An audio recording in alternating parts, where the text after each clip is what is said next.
He preserved the royal bloodline. Now the queen says, he is ours. Kang Tiho stood in the corridor of the space station called Convergence and watched the Then delegation walk past him. They moved like royalty because they were royalty. The queen walked in the center, her silver robes flowing behind her like water. Her guards surrounded her on all sides, and behind them walked a young girl with eyes the color of pale gold. The princess. Tiho had read about her in the mission briefing. Her name was Yira, and she was only 16 cycles old by her people's count. That made her about 64 Earth years, but the Then lived for thousands of years. To them, she was still a child. Tiho was a combat medic serving on the United Earth vessel Horizon's Edge. His captain had assigned him to the security detail for these peace negotiations. It was supposed to be easy work. Stand in a corridor, look professional, let the diplomats do their job. The Then did not even look at him as they passed. To them, humans were nothing special, just another young species that had crawled out of its birth world and started exploring the stars. The Then had been traveling between galaxies when humans were still living in caves. Tiho did not mind their arrogance. He had learned long ago that what others thought of him did not matter. What mattered was doing his job. He watched the delegation disappear around a corner, then checked his weapon and continued his patrol. The station was busy today. Dozens of species had come for the peace negotiations between the Then Empire and the Morath Collective. These two civilizations had been fighting for centuries. If they could make peace, it would change the balance of power in the entire galaxy. Tiho walked through the maintenance section of the station. Most security officers avoided this area because it was boring, just pipes and wires and humming machines. But Tiho liked it here. It was quiet and he could think. Something felt wrong. He stopped walking and looked around. The corridor was empty. The lights buzzed overhead. A distant machine made a clicking sound. Everything looked normal, but Tiho had survived 3 wars on Earth and 2 conflicts in space. He had learned to trust his instincts, and right now his instincts were screaming at him. He sniffed the air. There was something strange in it, a faint chemical smell like cleaning fluid mixed with something metallic. It was very weak. Most people would never notice it. Tiho noticed. He activated his communicator and called his commanding officer. "Sir, I think we might have a problem. I am detecting an unusual chemical signature in the air filtration system." The response came back immediately. "Tiho, the station security has already checked everything. The negotiations are too important to interrupt with false alarms." "Sir, I really think we should." "Stay at your post, soldier. That is an order." The communication ended. Tiho stood alone in the corridor. He could follow orders. He was good at following orders. But he could also see the faces of his dead friends from the last time someone had ignored a warning. He made his decision. Instead of returning to his assigned position, he began walking toward the diplomatic wing where the Then delegation was staying. If he was wrong, he would face punishment for leaving his post. If he was right, punishment would be the least of anyone's problems. He moved through the station carefully, avoiding the main corridors. He did not want anyone to stop him and ask questions. As he walked, he noticed more small things that seemed wrong. A maintenance worker who was sweating too much. A security camera that was pointed at the wrong angle. A door that should have been locked but was slightly open. None of these things meant anything by themselves. Together, they painted a picture that made Tiho's blood run cold. He reached the diplomatic wing just as the lights went out. The darkness lasted only for a second before the emergency lights came on, bathing everything in red. Then the screaming started. Tiho drew his weapon and ran. He found the first body around the corner, and a Then guard, throat cut clean. The guard's weapon was still in its holster. He had died before he even knew he was in danger. More bodies followed. Guards, diplomats, station workers, all dead. The attackers had moved fast and killed without mercy. Tiho heard fighting ahead and ran toward it. He found 3 Asven guards making a last stand against a group of attackers dressed in station maintenance uniforms. The attackers had the faces of the Morath, gray skin, no hair, eyes like black stones. The assassins. Tiho raised his weapon and fired. His first shot took down an assassin from behind. His second and third shots dropped 2 more. The remaining assassins turned to face this new threat, and the Asven guards used that moment to strike. In 10 seconds, the fight was over. One of the Asven guards looked at Tiho with surprise. "Human," he said, "you fight well." "Where is the queen?" Tiho asked. "She is safe. We managed to get her to a secure room, but the princess," the guard's voice broke. "She ran. We could not stop her. She ran into the lower decks." Tiho felt his heart turn cold.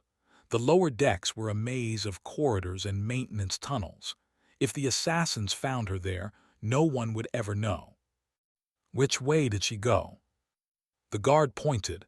Tiho did not wait for more information. He ran. The lower decks were dark and confusing. Red emergency lights flickered on and off. Smoke drifted through the air from damaged systems. Tiho moved quickly but carefully, checking each corner before he turned it. He heard footsteps ahead, light ones running. Then he heard other footsteps, heavier ones hunting.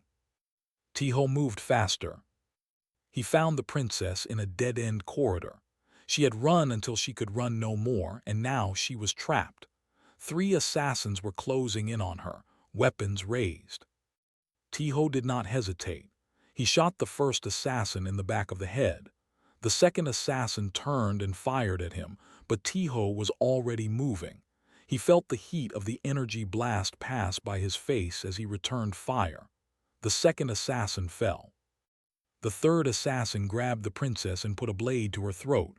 "Stop," he hissed. "Stop or she dies." Tiho stopped. He lowered his weapon slowly. The assassin smiled. "Good, now drop it." Tiho dropped his weapon. It clattered on the metal floor. "Kick it away." Tiho kicked it away. The assassin's smile grew wider. "You humans are so predictable, always following rules, always doing what you are told." Tiho looked at the princess. Her golden eyes were wide with fear, but she was not crying. She was watching him, waiting to see what he would do. Tiho smiled back at the assassin. "You are right," he said. "Humans are predictable. We always carry a backup weapon." He drew the small pistol from his ankle holster and fired in one smooth motion. The shot went through the assassin's eye. The blade fell away from the princess's throat as the body collapsed. Tiho walked forward and took the princess's hand. She was shaking, but she did not pull away. "Stay with me," he said. She looked up at this strange human who had appeared from nowhere to save her life. He was not tall or strong like her people's warriors. His lifespan was barely a blink compared to hers. By every measure her civilization used, he was nothing. But he had come for her when no one else had. "Who are you?" she whispered. "My name is Kang Tiho," he said, "and I am going to keep you alive." Above them, the station shook as more explosions rocked its structure. Somewhere in the distance, alarms wailed and people screamed. Tiho tightened his grip on her hand and began leading her deeper into the darkness. Their journey had just begun. He preserved the royal bloodline, now the queen says. He is ours. The lower decks of Convergence Station were never meant for people to live in. They were full of pipes and wires and machines that kept the station running. The air was hot and smelled like oil. The only light came from small emergency lamps that flickered on and off. Kang Tiho led Princess Yira through this metal maze, moving carefully and quietly. Behind them, somewhere in the darkness, the assassins were hunting. "Where are we going?" Yira asked. Her voice was steady, but Tiho could hear the fear underneath. "Up," he said. "We need to reach the upper decks where your people can protect you." "The upper decks are far away." Then we better keep moving. They walked in silence for a while. Tiho checked his communicator again, but it was still dead. The attackers had damaged the station's communication system. He had no way to call for help. After an hour of walking, Tiho found a small storage room and decided they needed to rest. He checked every corner of the room before letting Yira sit down. "You should sleep," he said. "I will keep watch." Yira shook her head. "I cannot sleep, not here, not now." Tiho sat down across from her, keeping his weapon ready. "Then we can talk. It will help pass the time." "Talk about what?" "Anything. Tell me about your home." Yira looked at him strangely. As then royalty did not make conversation with humans. It was not done. But they were far from her palace, and the rules of her world seemed very distant right now. "Asthenora is beautiful," she said softly. "The sky is purple during the day and turns gold at night. We have forests that are older than your entire species. We have cities that float in the clouds." "It sounds wonderful." "It is, and now the Moreth want to destroy it all." Her voice turned bitter. "They want to end my bloodline. Without the royal blood, our empire would fall into chaos. Civil war would follow. Millions would die." Tiho nodded. "That is why they are trying so hard to kill you." "Yes," she looked at her hands. "The blood in my veins is 40,000 years old. I am the last pure carrier of the founding line. If I die, the bloodline dies with me." Tiho understood now why the assassins were not giving up. This was not just about killing one princess. It was about destroying an empire. "You will not die," he said. "I will not let that happen." Yira looked at him with something like confusion in her golden eyes. "Why do you care? You are human. My people have treated your kind like servants. We have looked down on you. We have called you children. Why would you risk your life for me?" Tiho thought about the question for a moment. "My grandmother raised me after my parents died," he said. "She was a tough old woman. She used to tell me that a person's worth is not measured by how long they live, but by what they do with the time they have. A short life is still a life," he continued, "and every life is worth protecting. Even if you are a princess from a species that thinks humans are nothing, you are still a scared kid trapped in a dark place. I could not walk away from that." Yira stared at him for a long time. No one had ever spoken to her like this before. No one had ever called her a scared kid. She should have been angry, but somehow she was not. "You are strange," she said finally. "Strange but not unpleasant." Tiho smiled. "I will take that as a compliment." A crackling sound came from Tiho's communicator. He grabbed it quickly. Tiho, can you hear me?" It was Dr. Hanjitsu, his friend from the horizon's edge. Her voice was broken and full of static, but she was alive. "Jisoo, I am here. I am in the lower decks with the Asthen princess. Thank the stars you are alive. Listen carefully. I managed to hack into the station's medical database. The assassins did something terrible. They poisoned the princess." Tiho looked at Yira. "Poisoned when?" "During the initial attack. A gas was released in the diplomatic wing. It contains a slow-acting toxin designed specifically for Asthen biology. The princess was exposed." "How much time does she have?" There was a pause. 40 hours, maybe less. Without treatment, she will die." Tiho's blood turned cold. He had been so focused on keeping her safe from the assassins that he had not considered this. The enemy had planned for everything. "What is the cure?" "That is the problem. The toxin was designed to be untreatable. The only way to create an antidote is to use blood from someone who has already developed immunity to it. But no Asthen could survive long enough with the poison in their system to develop immunity." Tiho looked at his hands. He remembered treating a small cut on Yira's arm earlier. Some of her blood had gotten on his skin. He had washed it off, but some had gotten into a cut on his own hand. "Jisoo, I was exposed to her blood. Could I develop immunity?" Another pause, longer this time. Theoretically, yes, human immune systems are different. You adapt to threats faster than any species we have studied.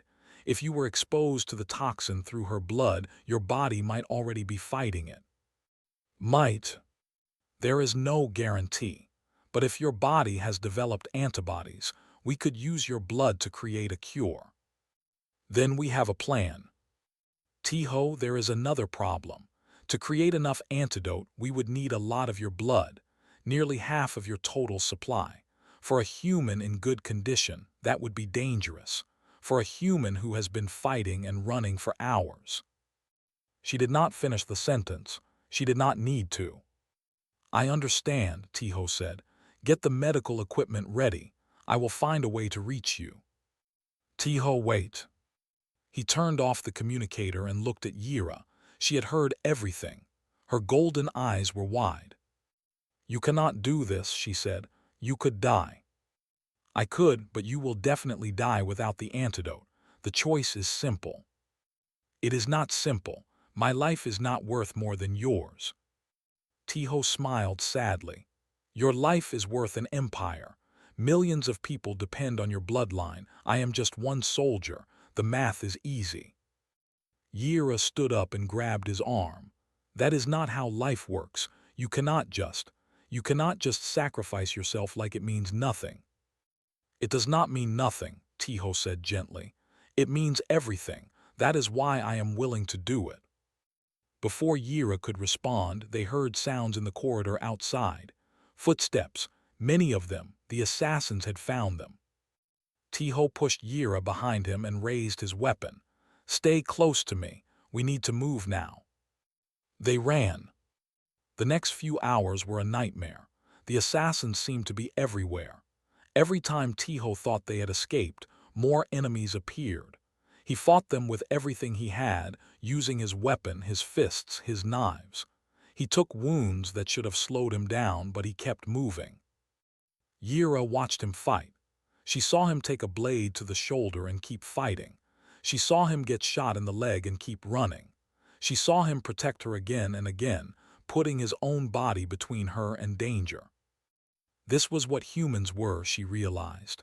Not weak, not primitive. They burned so bright because they knew their time was short. They fought so hard because every moment mattered. Finally, they reached a place where the assassins could not follow. A narrow gap between two walls, too small for anyone but them to fit through. They squeezed inside and collapsed. Tiho was bleeding badly. The wound on his leg was deep, and the one on his shoulder was worse. His face was pale and his breathing was shallow. You need to rest, Yira said, please. 40 hours, he whispered. We need to keep moving. You will die if you keep going like this. Tiho looked at her with tired eyes. Then I will die moving forward. That is better than dying standing still. Yira felt something break inside her. This human, this creature her people called primitive, was willing to give everything for her. He did not want anything in return. He was not trying to gain power or favor. He simply believed that her life was worth saving. For the first time in her life, Yira reached out and helped a human to his feet. She put his arm around her shoulders and took some of his weight. Then we move together, she said. Lean on me. Tiho looked at her with surprise, then smiled. Thank you, princess. Yira, she said. Call me Yira. Together, they continued through the darkness. The young princess who carried the blood of 40,000 years, and the human soldier who was willing to give his own blood to save her. They had 36 hours left. He preserved the royal bloodline, now the queen says. He is ours. When Kang Tiho and Princess Yira finally reached the upper decks, they found a war zone. The Asthен loyalists had built barriers in the corridors and were fighting hard against the remaining assassins. Energy weapons flashed in the smoke-filled air. Bodies lay everywhere. Tiho was barely standing. He had lost too much blood from his wounds.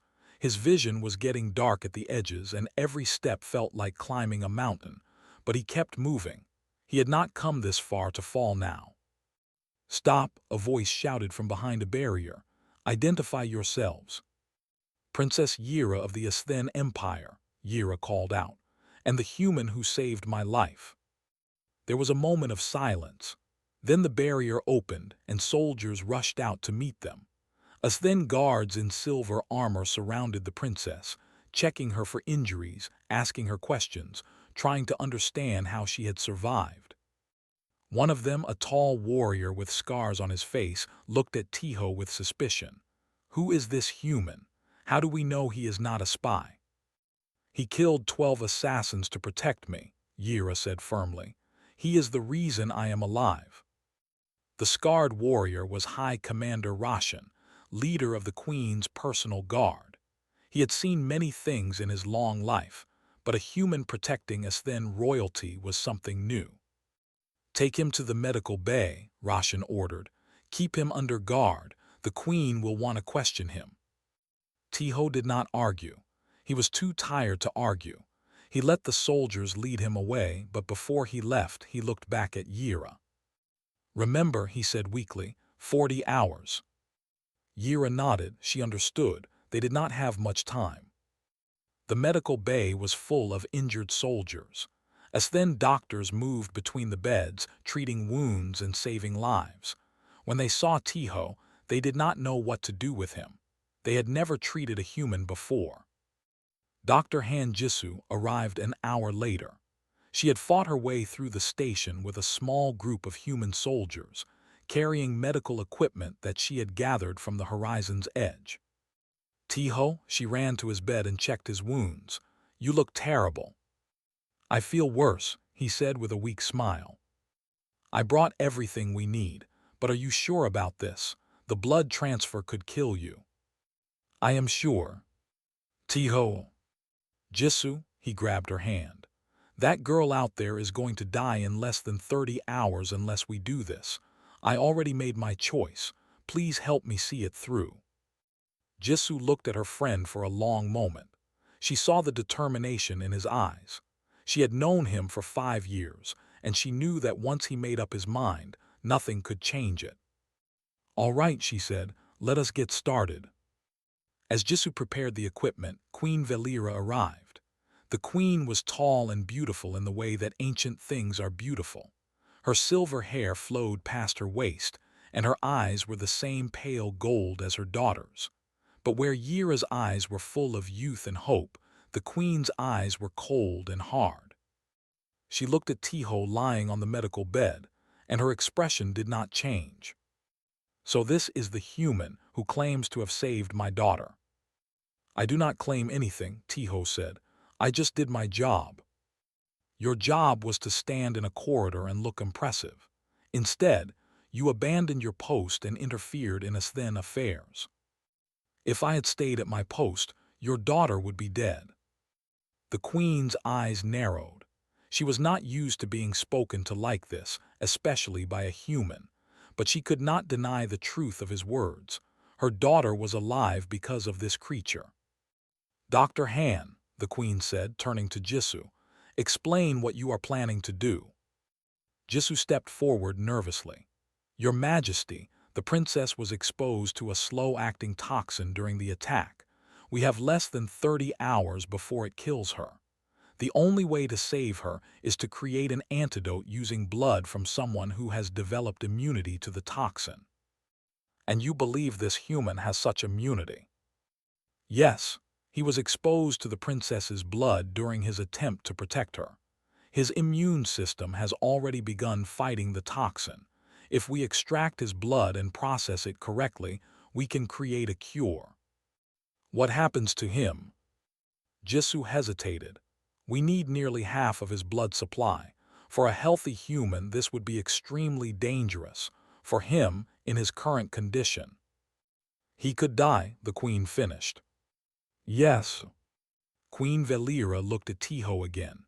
This time, her expression was different. There was something almost like respect in her cold eyes. "Why?" she asked. "Why would you die for a child who is not yours, from a species that has treated your kind with contempt?" Tiho thought about the question. It was the same thing Yira had asked him in the darkness of the lower decks. The answer was the same too. Because she deserves to live, he said. That is enough. It has always been enough. The queen stared at him for a long time.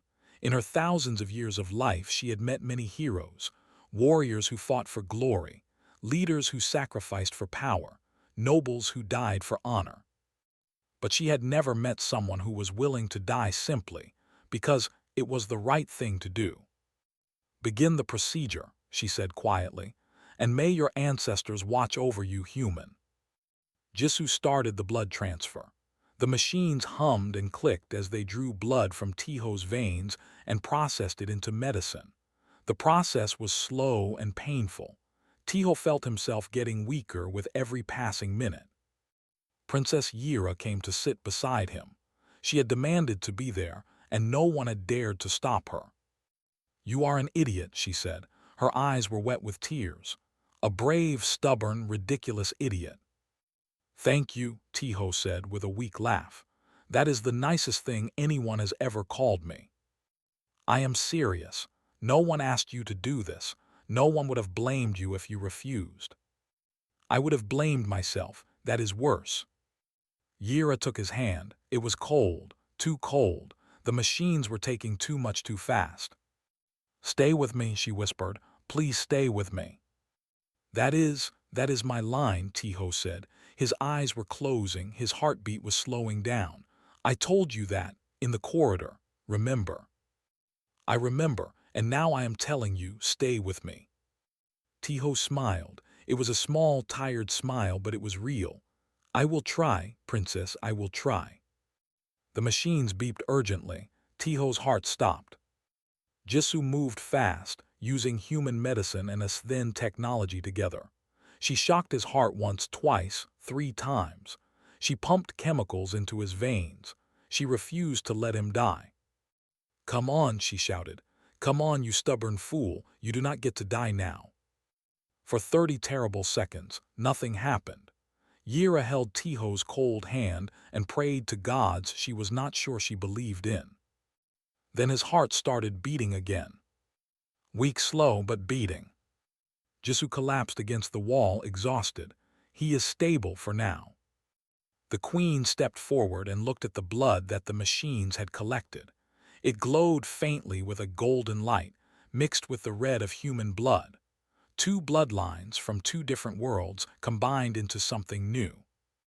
"Is it enough?" she asked. Jisoo checked the readings. "Yes, we have enough to save the princess." The cure was given to Yira immediately. Within hours, the color returned to her face and the poison left her body. She was going to live. But Tiho did not wake up. He lay in his medical bed, barely alive, while machines breathed for him and pumped blood through his veins. He had pushed his human body beyond all limits, and now he was paying the price. Yira stayed by his side day and night. She refused to leave, refused to eat, refused to sleep until someone forced her.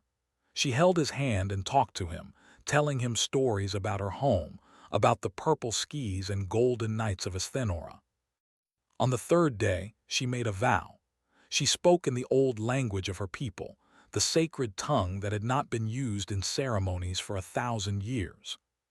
"Your blood runs in my veins," she said. "By the ancient laws of my ancestors, by the bonds that cannot be broken, I name you kin. You are of my blood now. You are of my house. Where I go, you belong. What I have, you share. This I swear before the stars and the void and all the gods who watch." High Commander Roshan heard her speak these words. He went pale. "Princess," he said urgently, "do you understand what you have done? That vow is sacred. It cannot be undone. You have just given a human the rights of an Asthен noble." Yira looked at him with her mother's cold eyes. "I understand perfectly, Commander. He gave me his blood. I am simply returning the favor." Word spread quickly through the Asthен survivors. The princess had claimed a human as kin. By the ancient laws that even the queen could not ignore, Kang Tiho was now part of the royal bloodline. Everything was about to change. He preserved the royal bloodline, now the queen says, he is ours. Kang Tiho woke up in a room made of crystal. The walls shimmered with soft purple light, and through the window he could see a sky that was unlike anything on Earth. It was deep violet, with 3 moons hanging low on the horizon. He was on Asthenora, the Asthen homeworld. He tried to sit up, but his body was weak. Machines surrounded his bed, monitoring his heart, his blood, his breathing. They were unlike any medical equipment he had seen before. These were Asthen machines, built by a civilization that had been healing wounds when humans were still learning to make fire. The door opened, and High Commander Roshan walked in. The scarred warrior looked different than before. His armor was gone, replaced by simple clothes. His face, which had been so suspicious on the station, now showed something closer to respect. "You are awake," Roshan said. "The doctors did not think you would survive. Humans are not supposed to lose that much blood and life." "Humans are full of surprises," Tiho said weakly. Roshan almost smiled. "Almost. Yes, I am beginning to understand that." He pulled up a chair and sat beside the bed. "I owe you an apology. When you first appeared with the princess, I thought you were a spy.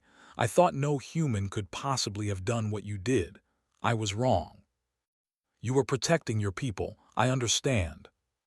Perhaps, but I was also blind. I looked at you and saw a lesser creature. I did not see a warrior. I did not see a hero." Roshan shook his head. "My blindness nearly cost us everything."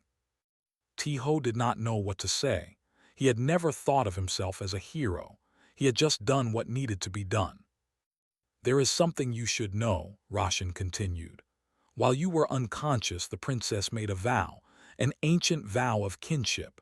By the laws of our people, you are now considered her kin." Tiho blinked. "What does that mean?" "It means you have rights, as then rights. You can own property on our worlds. You can speak in our councils. You can demand protection from our laws." Roshan paused. "It also means you have made many powerful enemies." "Enemies?" "There are nobles who believe that giving a human such rights is an insult to our entire civilization. They are demanding that the queen reject the vow and send you back to Earth." "Can she do that?" Roshan's face darkened. "If she does, she must reject her own daughter's word. That would weaken the princess's authority forever. But if she accepts the vow, she changes the relationship between our species. Humans would no longer be servants. They would be equals." Tiho understood now. This was not just about him. This was about politics, power, and the future of 2 civilizations. "What does the queen want?" he asked. "That is what she intends to discuss with you." 2 days later, when Tiho was strong enough to walk, he was summoned to the throne room. The throne room of the Asthen Empire was the most beautiful place Tiho had ever seen. Pillars of white crystal rose toward a ceiling that showed the stars themselves. Nobles in flowing robes lined the walls, their faces cold and judging. At the far end of the room, on a throne carved from a single piece of glowing stone, sat Queen Velira. Tiho walked forward. His steps echoed in the silence. Every eye was on him. Some showed curiosity, most showed hatred. He stopped before the throne and bowed his head. "Your Majesty." "Kang Tiho of Earth," the queen said. Her voice filled the room without effort. "You stand before the oldest civilization in the known galaxy. You have saved my daughter's life. You have given your blood for her blood, and now you have been claimed as kin to the royal house." She paused. "What do you have to say for yourself?" Tiho raised his head and met her eyes. "I did what I believed was right. I expected nothing in return. I still expect nothing." A humble answer, perhaps too humble. The queen stood up from her throne. She walked down the steps until she was standing directly in front of him. Even without her crown, she was taller than him, more powerful, more ancient. "I have studied your species," she said quietly, so only he could hear. "Your history, your wars, your achievements. You are dangerous, Tiho. Your people adapt too fast, grow too quick, fight too hard. In 1,000 years, humans may rule where us then now reign. Is that why you are afraid of us? Tiho asked. The queen's eyes narrowed. I fear nothing. Then why not give us a chance?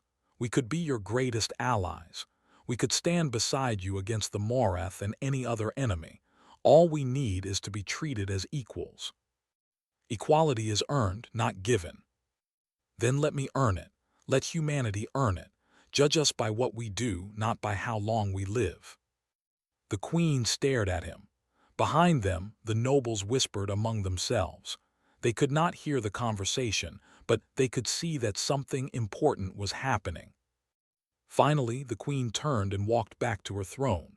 She sat down and raised her hand for silence. For thousands of years, she announced, we have measured worth by bloodline and age. We have looked down on younger species as children. We have believed that only time can create wisdom. She pointed at Tiho. This human has shown me that I was wrong.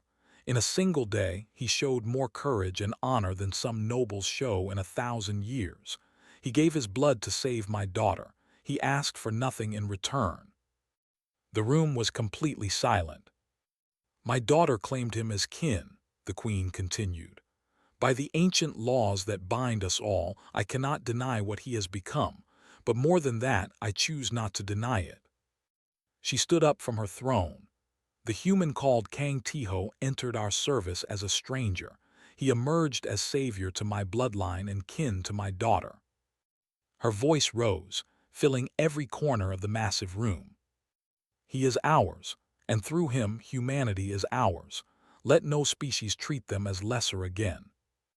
The room exploded with noise. Some nobles shouted in anger, others cheered. Some simply stared in shock, unable to believe what they had heard. Tiho stood in the center of it all, not sure what to feel. He had come here expecting punishment or exile. Instead, he had just changed the course of galactic history. Princess Yira appeared beside him. She was smiling, really smiling, for the first time since he had met her. You did it, she said. You actually did it. We did it, he corrected.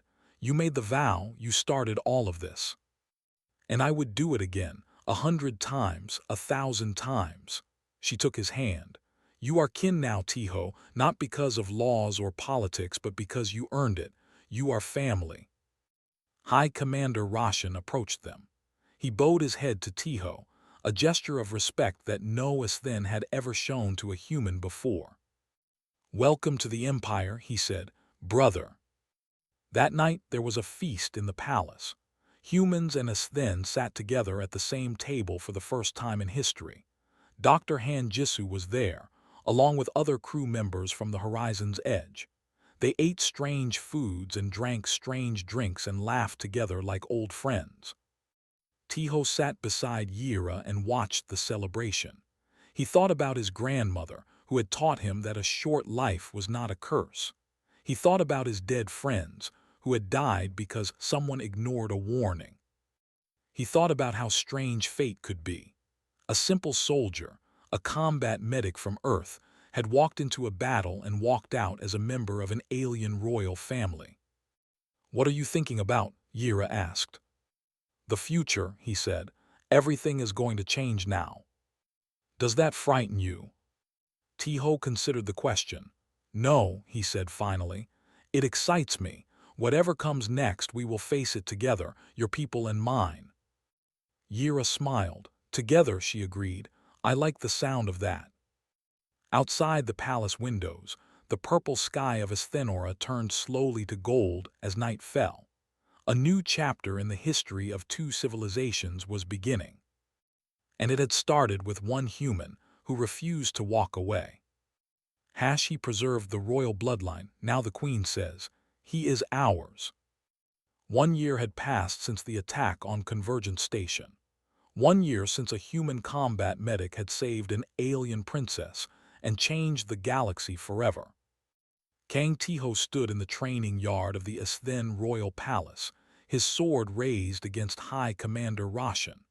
They had been sparring for an hour, and both of them were covered in sweat. Roshan attacked with blinding speed. His blade moved faster than any human eye could follow, but Tiho had learned to predict, not to see. He blocked the strike before it landed.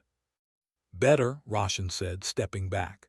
"You will never match our strength or speed, but you are learning to fight smarter."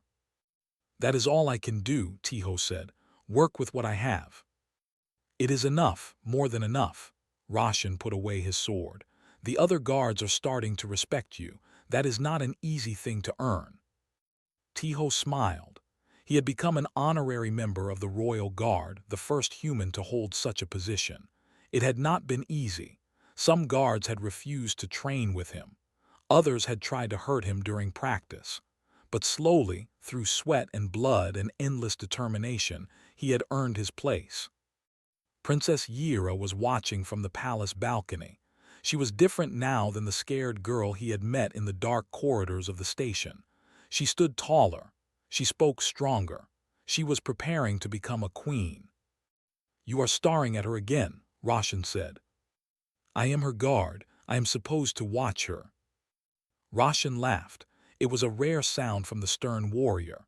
"You humans really are terrible liars." Before Tiho could respond, a messenger ran into the training yard. His face was pale with fear. "Commander, we have received urgent intelligence. The Morath are planning another attack." Roshan's smile disappeared. "What kind of attack?" "They have built a weapon, a genetic bomb. It targets royal blood. If they deploy it on Asthenora, every member of the noble bloodline will die. The queen, the princess, all of them." Tiho felt his blood turn cold. Not again. He could not let this happen again. "Where is the weapon now?" Roshan demanded. "On a Morath warship, heading toward our system. They will be in range within 12 hours. Dr. Han Jisoo arrived at the palace 2 hours later. She had continued her research into Asthen biology after the station attack, and she had become one of the leading experts on the relationship between human and Asthen genetics. "I analyzed the data we captured about the weapon," she said. Her face was grim. "It works by targeting a specific genetic marker that only appears in the Asthen noble bloodline. When it detonates, it sends out a wave of modified radiation that destroys anyone carrying that marker." "Can it be stopped?" Queen Valera asked. "There is one possibility." Jisoo looked at Tiho. "The weapon uses a targeting system that locks onto the genetic marker. If someone with a similar but not identical marker gets close enough, the weapon might lock onto them instead." "What do you mean, similar but not identical?" Roshan asked. "I mean someone who carries Asthen royal blood in their veins but is not actually Asthen." Jisoo paused. "Someone like Tiho." Everyone turned to look at him. Tiho understood immediately. "When I gave my blood to save Yira, some of her blood entered my body too," he said slowly. "I carry traces of the royal bloodline inside me."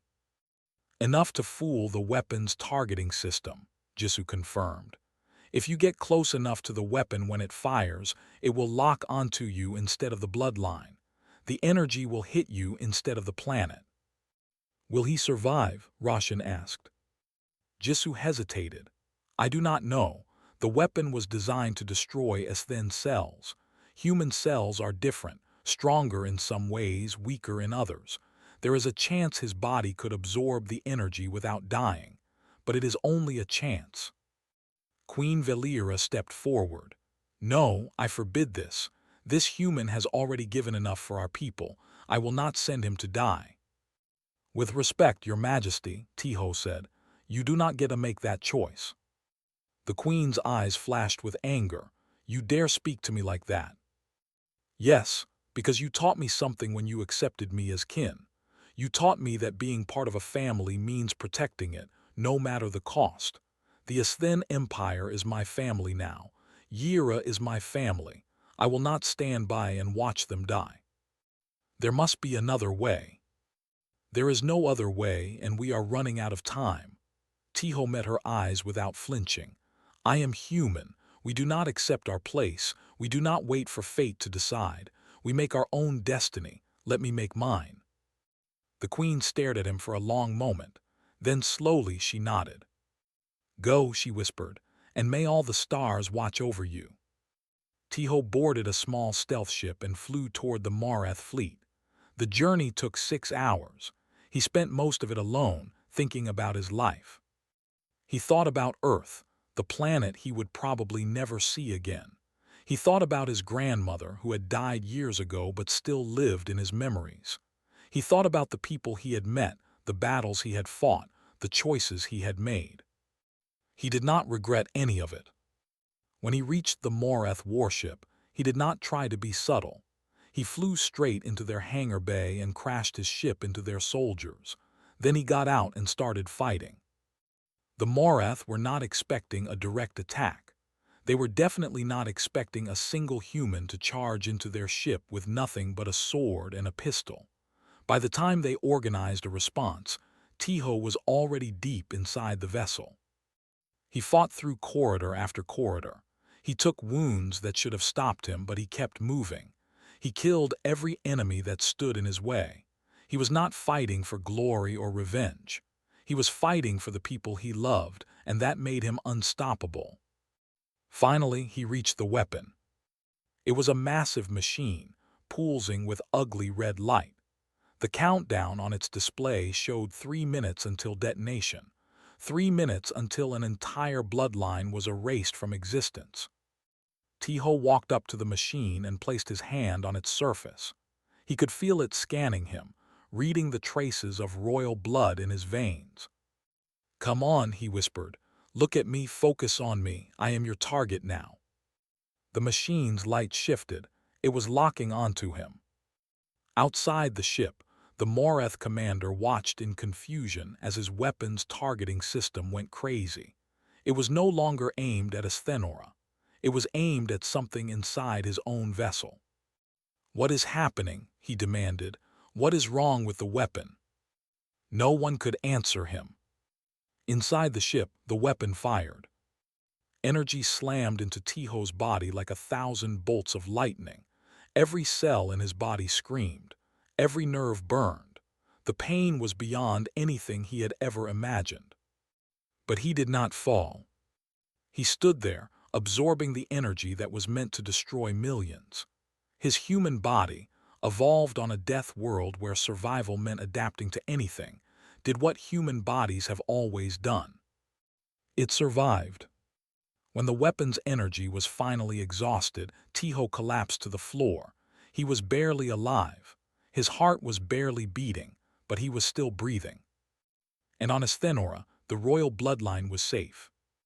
1 month later, King Tiho stood in the palace gardens, watching the sunset turn the sky from purple to gold. His body had healed mostly. The Asthen doctors said that some of the weapon's energy was now part of him, changing him in ways they did not fully understand. He might live longer than a normal human now. He might develop abilities that no human had ever possessed. He did not care about any of that. He was just happy to be alive. Princess Yira walked up beside him. She was no longer called princess by most people. After what she had done during the crisis, rallying her people and coordinating the defense while her mother led the counterattack, everyone knew she would be a great queen someday. "You could rule beside me, you know," she said quietly. "My people would accept it now. After what you did, they would accept anything." Tiho shook his head. "I am not meant for thrones, Yira. I am a soldier, a guard. That is where I belong."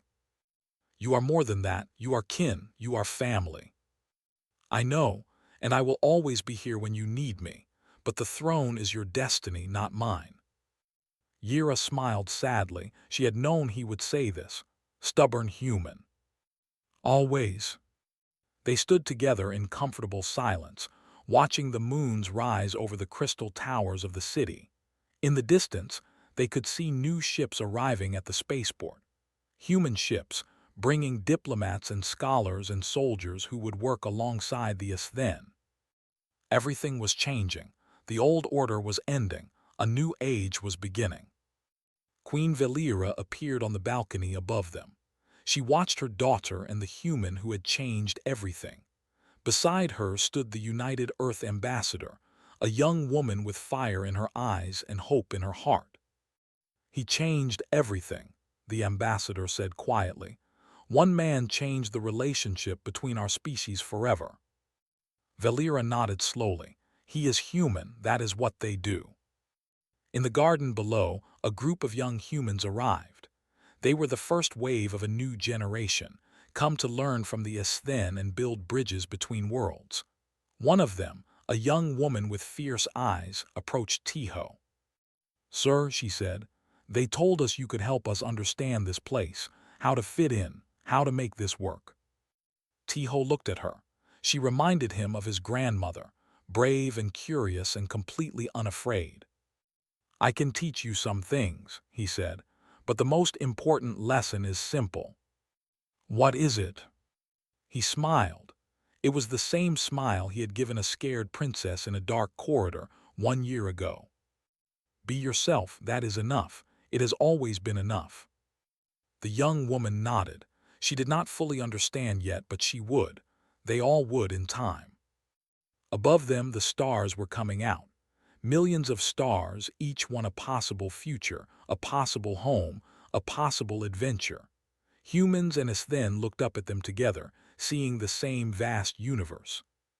They were family now, different in so many ways but bound together by blood and sacrifice and hope. And somewhere in the palace, in a small room filled with medical equipment, a record was being updated.